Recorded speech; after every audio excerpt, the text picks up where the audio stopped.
सब अपन मिथिलावासी के गोर लगै छी। आइ हम अहाँ सब ला एकटा कोबर के गीत लऽ कऽ एलहुँ हैं। नीक लागत तो हमर चैनल के सब्सक्राइब कऽ देबै।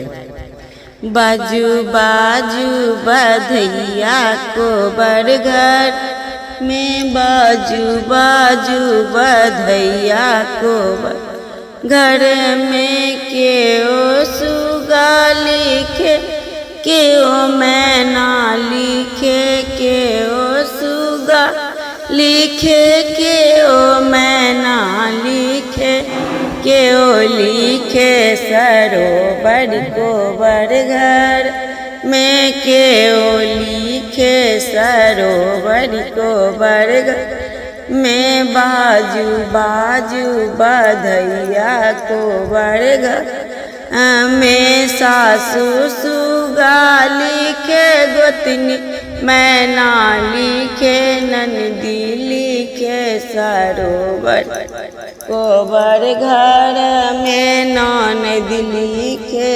सरोवर कोबर घर में। बाजू बाजू बधैया कोबर घर में, केओ खटिया सूते, केओ पटिया सूते, केओ खटिया सूते, केओ पटिया सूते, केओ सूते पलंगिया कोबर घर में, केओ सूते पलंगिया कोबर घर में। बाजू बाजू बधैया कोबर में, सासू खटिया सूते, ननदी पटिया सूते, सासू खटिया सूते, ननदी पटिया सूते, गोतनी सूते पलंग कोबर घर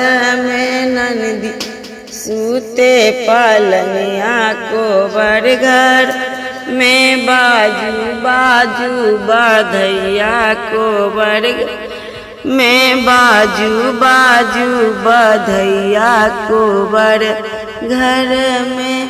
धन्यवाद।